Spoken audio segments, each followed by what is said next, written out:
Do you want to be that guy who, whenever he goes to the gym, has an array of men greeting him?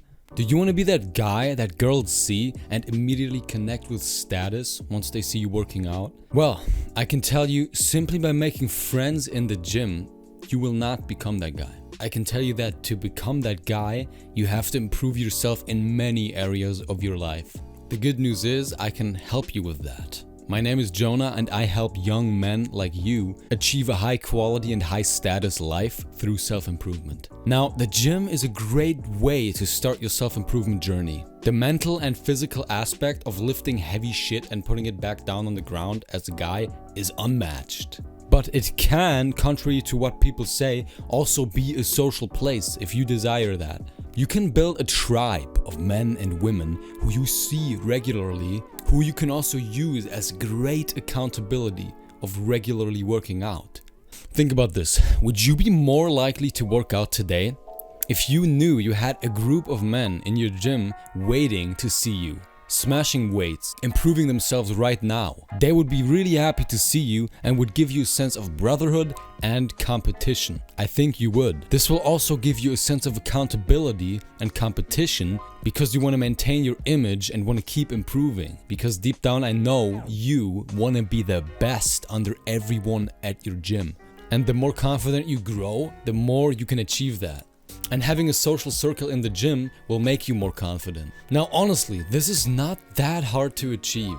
There are 3 pillars to being social at your gym and building a tribe. I will give you these pillars first, and then I will give you some tips and immediately actionable steps you can take to build the tribe and be more social at your gym. Pillar 1 is presentability. You don't want to be that guy that goes to the gym in dirty, smelly, old workout clothes, unwashed hair, doesn't take care of his hygiene at all, has worked out for years but is still skinny fat, and seems to never have good body language, never walk with his chest out and shoulders back and head up, always looking at the floor. For other gym goers to respect and admire you, you need to present yourself as a leader. You need to have good body language, a confident stride. If you respect yourself, you will have no problem finding people who want to respect you too and will have no problem forming a sense of friendship and brotherhood with you. So in the end, this means be presentable. Take care of grooming, hygiene, get some good workout clothes, get a fresh haircut now and then. But most importantly, good body language. All these things are kind of trivial. If you don't have good body language, won't matter. There are good books on this, but most is learned through practice and imitation. This applies to life in general, so it's good to form this habit early on anyway. So you might as well work on it now. The more high value you become, the more confident your body language is gonna grow because you hold yourself to higher value. Pillar 2 is openness. Walk around in your gym like you own it. Always carry a light smile. And don't always frown because you're trying to be intimidating and alpha. Humans will naturally react positively if your aura is more positive. If someone talks to you, be present and be attentive, almost like you're excited to see him in a way. Ask someone else for advice. Give someone else advice. Simply making your energy open and large. Pillar 3 is consistency and knowledge. You want a routine. Get on a routine or try a new one when you're there, but don't be the guy to aimlessly walk around your gym every session, trying every single exercise on every single machine. You also want to be consistent. If you want to become that guy in your gym, you can't do that by going twice every other week. The more you show yourself, the more people will connect you with the gym. And the more people you will be able to have an impact on. You want to basically become a very familiar face. If you need a new workout routine, scroll down, click the link. I'll send my exact workout to your email for free. It's to build an aesthetic body, so it doesn't focus on strength. Now I will go into 5 actionable steps you can take immediately in your next gym visit to start making friends and be social at the gym. Number 1, the head nod. This one's really easy. This one's really easy and simple. The head nod is just the act of walking by gym goers.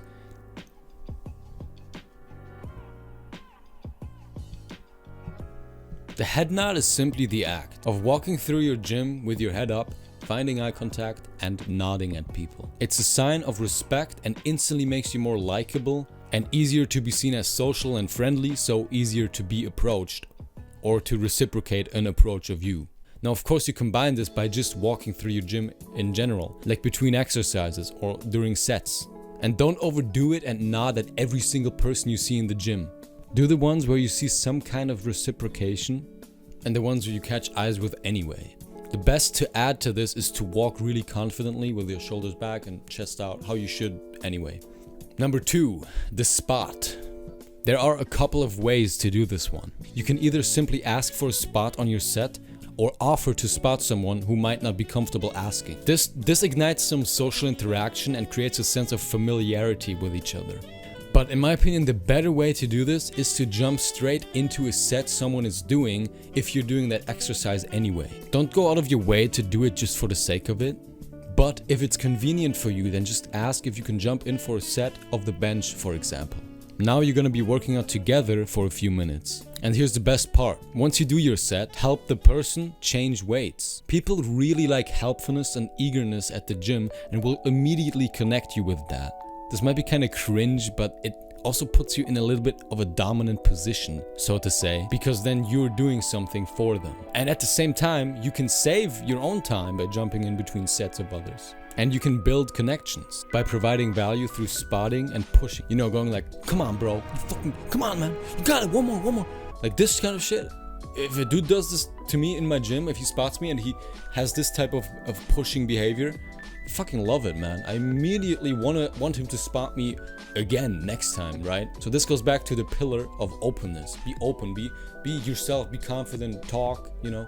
And it will make the other person feel really good about you if you spot him and then compliment his lift. Or if you're more knowledgeable, give him a tip on how he could improve his lift. And now next time you see them, you can easily say hi and do step 3.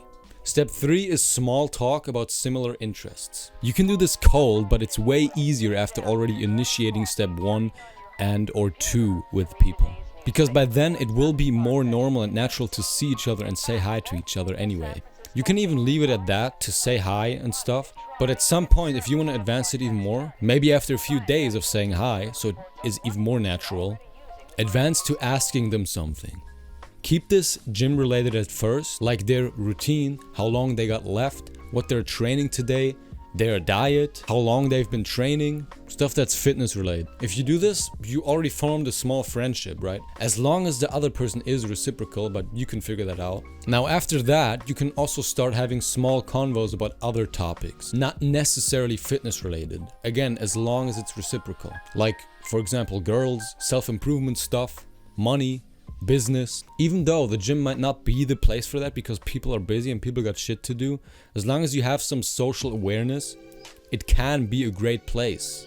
It can be a good place to form some connections. Just read the room and also keep it light so anyone could step out at any time. Like, don't start some debate or some huge topic. Keep the small talk small. Step 4 is a training partner. During the step 3 small talk, you can also suggest training together. This is great because by now it's really easy to transition to that, and it's also really easy for the other person to say no if he's not feeling it. Once again, you can do this cold without the other steps, but it's way easier if you do the other steps first. So you basically just ask them what they're training, and if it fits, you want to ask them if they want to train together for maybe just one exercise because then you're doing something else, or the whole day, whatever you want to do and whatever feels right in the moment. Of course, base it off their plan. If they're doing legs and you're doing push, then of course it's not really gonna work that well for the whole day. But if the bench is next to the squat rack, you can still like interact with each other, right? Because gyms, let's be honest, gyms aren't huge. This is also good depending if you're a beginner or an advanced lifter. You can use that. Be open about it. If you are new, then you can tell them that and tell them they look experienced and that you would like to train with them to learn from them. Have them show you some form correction. This is incredibly powerful because admiration goes a long way. It will really make them like you more. They can correct your form or something. Or if you put yourself in the less knowledgeable and weaker position, which many men can't do because they have fragile masculinities. Now, if you're an expert, if you're advanced, and you see someone who's obviously new, tell them you could help them out. Tell them you could train together and you can correct his form a little and help him a little on the exercises. And just give him general advice. And while training, you don't even have to talk much. Don't even think of awkwardness or anything. Because the other person is gonna be so consumed in their training and their thoughts, nobody's gonna notice if you're awkward or anything like that. People are way too self-centered. I made a video on that. Check that out. It's actually a really good video of mine.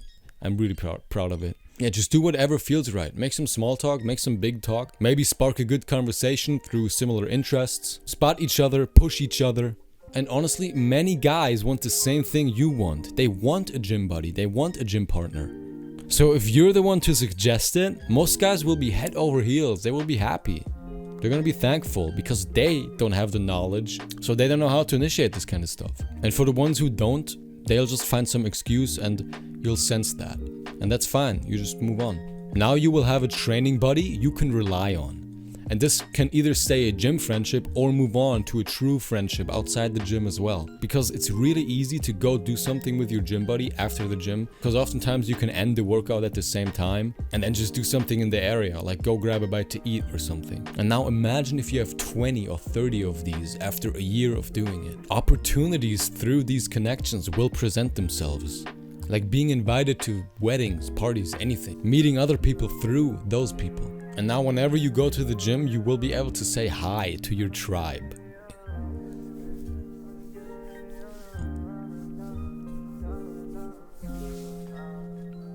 That's beautiful and a great sense of brotherhood, which for developing your masculinity is really important. Send this video to a friend who struggles to make gym friends and subscribe to me if I provided value to you.